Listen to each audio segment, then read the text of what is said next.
சின்ன மருமகள் சீரியல்ல ராஜாங்கத்தை எப்படியாவது வெளியில கொண்டு வரணும்னு சொல்லிட்டு நம்ம சேது துடிக்கிறாங்க. அதனால கருப்பு கிட்ட, மாமா எப்படியாவது அப்பாவை வெளியில கொண்டு வரணும் மாமா. நீங்க இந்த அடியாட்கள்னு ஒருத்தங்க வந்தாங்கல்ல, அது நிறைய பேர் வந்ததா தான் ஜெனி பொண்ணு சொன்னா. அதனால அதுல எவனையாவது ஒருத்தனை நம்ம கண்டுபிடிச்சிட்டோம்னாலே இதில் ஏதாவது ஒரு துருப்பு நமக்கு கிடைக்குமாம்மா. நீங்கள் எப்படியாவது அதில் எவனையாவது நம்மளால் கண்டுபிடிக்க முடியுமான்னு சொல்லி பாருங்க அப்படிங்கிறாங்க. அதுக்கு ஏற்ற மாதிரியே கருப்பு மறுநாள் காலையில் எல்லாருக்கிட்டையுமே விசாரித்து ஒருத்தனை இழுத்துட்டு வராங்க. ஏப்பா மாப்பிள்ள, இந்தா இவன் தான் அந்த கூட்டத்தில் ஒரு ஆளாக இருந்திருக்கான்.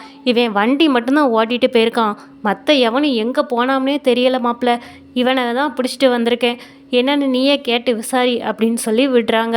சேது இனிமேல் பேச்சே கிடையாது, வீச்சுதான்ங்கிற மாதிரி வந்தவனை சரா மாதிரியே அடித்து, டேய் அன்னைக்கு எத்தனை பேருடா வந்தீங்க, எதுக்காகடா இந்த செயலை செஞ்சீங்க, யார் சொல்லி உங்களை இதெல்லாம் செய்ய வச்சா, உங்கள் பின்னாடி யார் இருக்காடா, ஒழுங்காக சொல்லு அப்படின்னு சொல்லி ரொம்பவே மிரட்டுறாங்க.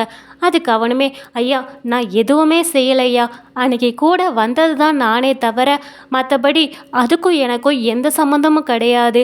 என்ன என் நண்பன் ஒருத்தன் தான் கூப்பிட்டு வந்தான். அதுவும் டேய் வாடா, சும்மா போயிட்டு ஒரு ஆளை மிரட்டுற மாதிரி மிரட்டிட்டு வந்துடுறோம், நம்ம அவளுக்கு கொஞ்சம் காசு தருவாங்கன்னு சொல்லி தான் கூப்பிட்டு போனான். நானுமே வயிற்று பொழப்புக்கு ஆகுமேன்னு தான் ஏன் கூட போனேன். ஆனால் அங்கே போனால் அங்கே வேற என்னெல்லாமோ நடந்துச்சு, நான் என்ன செய்ய அப்படின்னு சொல்லிட்டு ரொம்பவே கதறாங்க. நீங்கள் சொல்கிற மாதிரி தாமஸ் ஐயா தான் எங்கள் எல்லாருக்குமே வேலை கொடுத்தாங்க. நீங்கள் வாங்க, உங்கள் எல்லாருக்கும் ஒரு வேலை இருக்குன்னு தான் சொல்லி கூப்பிட்டு போனாங்க. ஆனால் போன இடத்துல ஒரு பையனை ரொம்பவே தரன்னு இழுத்துட்டு வந்து அந்த பையனை எங்கள் எல்லாரும் முன்னாடியுமே தாமஸ் ஐயா தான் பெரிய அருவாள் வச்சு கழுத்துலேயே வெட்டுனாங்க.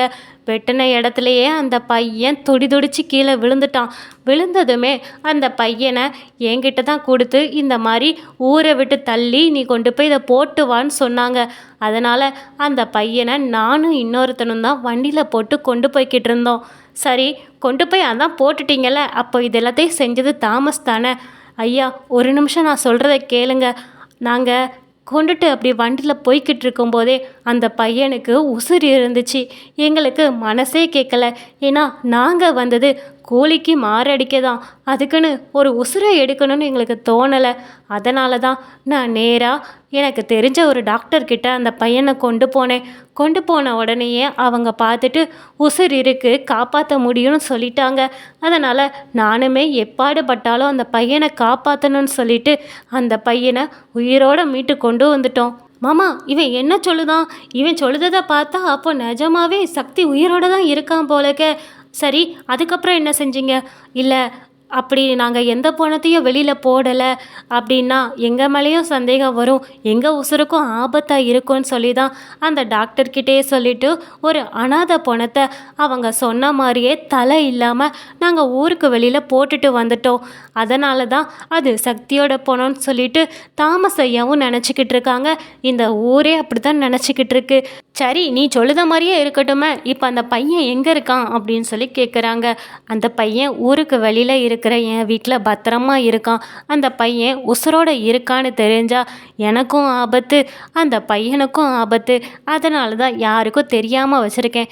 சரி நீ அப்போ என்ன செய், இந்த உண்மையை யாருக்கிட்டையுமே சொல்லாத, போலீஸ்கிட்ட கூட நீ இப்போதைக்கு எந்த உண்மையுமே சொல்லாத. சரி இப்போ அவன் இருக்கிற இடத்துக்கு எங்கள் எல்லாத்தையுமே கூப்பிட்டு போ அப்படின்னு சொல்லிட்டு சேது, நடேசன், கருப்பு இவங்க 3 பேருமே சேர்ந்து அந்த ஆள் கூட அவங்க வீட்டுக்கு போகிறாங்க.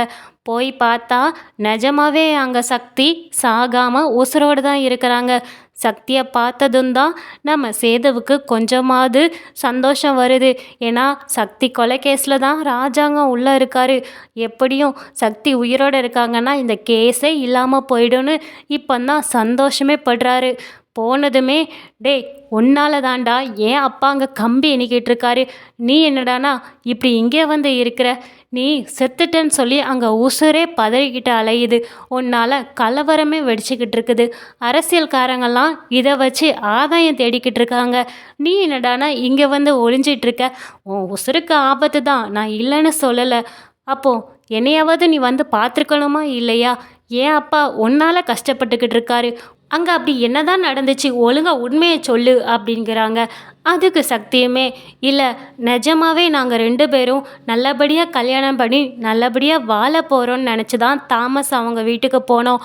எங்கள் 2 பேர்த்தையும் அவங்க மனசார ஏற்றுக்கிட்டாங்கன்னு தான் நான் நினச்சேன். ஆனால் போனதுக்கு அப்புறம் தான் தெரியுது அவங்க ஏதோ பிளானோட தான் எங்கள் 2 பேர்த்தையும் உள்ளே கூப்பிட்டு போயிருக்காங்கன்னு சொல்லிட்டு நாங்கள் 2 பேரும் ரூமில் பேசிக்கிட்டு இருக்கும்போது ஒரு 5-6 பேர் எங்கள் 2 பேர்த்தையுமே பிரித்து என்ன ரொம்பவே வலுக்கட்டாயமாக அங்கேருந்து இழுத்துட்டு போனாங்க. அப்படி இழுத்துட்டு போகும்போது தாமஸ் தான் ராஜாங்க ஐயாவுக்கு ஃபோன் போட்டு, ஐயா நீங்கள் சொன்ன மாதிரியே உங்கள் ஆளுங்கெல்லாம் வந்தாங்க, வந்து இப்போ சக்தியா அங்கே தான் கூப்பிட்டுட்டு வராங்க, நீங்கள் உடனேவே அங்கே செங்கசூளைக்கு வந்துருங்க அப்படின்னு சொல்லி ஃபோனில் பேசிக்கிட்டு இருந்தாங்க. அதை கேட்கும்போது எனக்கும் சரி ஜெனிக்கும் சரி இதில் உங்கள் அப்பா சம்மந்தம் பட்டிருக்காங்கன்னு தான் தோணுச்சு. ஆனால் என்னை செங்கசூளைக்கு இழுத்துட்டு போனதுக்கப்புறம் அங்கே ராஜாங்க ஐயா வந்தாங்க. அவங்க கிட்ட இவர் சரக்கு அடிக்கிங்களா நம்ம பார்ட்டி பண்ணலாங்கிற மாதிரி தான் கேட்டாங்க. அதை கேட்டதுமே ராஜாங்க ஐயா கோவப்பட்டுட்டு போனாங்க. அப்படி என்னை கூப்பிட்டுட்டு வந்து வச்சுருக்காங்கன்னா அதுக்கு ராஜாங்க ஐயா காரணம் அப்படின்னா என்னை பற்றி தானே ஏதாவது பேசியிருக்கணும். அப்படி எதுவுமே ஐயா பேசவே இல்லை. வந்ததுமே கொஞ்ச நேரத்தில் கிளம்பி போயிட்டாங்க. அவர் போனதுக்கப்புறம் இந்த தாமஸ் தான் என்னை கழுத்துலேயே வெட்டிட்டான். ஏதோ கடவுள் புண்ணியத்தில் ஒரு நல்லவங்க கையில் கிடச்சதுனால என்னை காப்பாற்றி வச்சுருக்காங்க. ஆனால் இது நடந்த எல்லாத்துக்குமே தாமஸ் மட்டும்தான் காரணம். அவங்களுக்கு பின்னாடி ஏதோ ஒரு பெரிய காரணம் இருக்குது அப்படின்னு சொல்கிறாங்க. அது அவ்வளோ பெரிய காரியம்லாம் இல்லை. எல்லாமே என் வீட்டில் கிடக்காலாம் ஒருத்தி தமிழ்ச்செல்வி, அவளால் வந்தது. அவள் உங்கள் 2 பேர்த்துக்கும் ஆர்வக்கோளாறில் கல்யாணம் பண்ணி வச்சது தான் இவ்வளோ பெரிய பகையை வளர்த்து விட்டுருக்குது.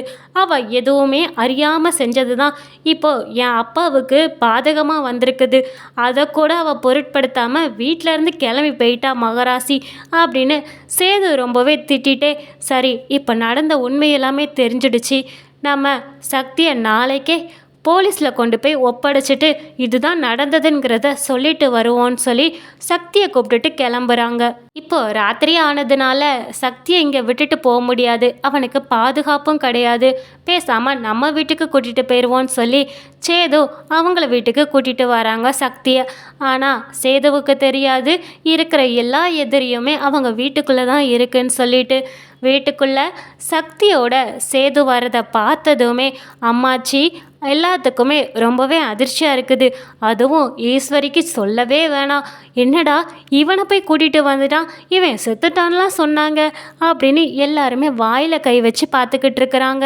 இப்படி செத்து போனதா நினச்ச சக்தி மீண்டும் வரதை பார்த்ததுமே ஈஸ்வரி எல்லாத்துக்குமே வயிற்றுல புளியை தான் கரைக்குது. சரி, உங்களுக்கு இந்த வீடியோ பிடிச்சிருந்தா லைக் பண்ணுங்கள், உங்களுடைய கருத்துக்களை கமெண்ட் பண்ணுங்கள். தொடர்ந்து இந்த மாதிரி வீடியோக்களை பார்க்க நம்ம சேனலை சப்ஸ்கிரைப் பண்ணுங்கள். Thank you for watching.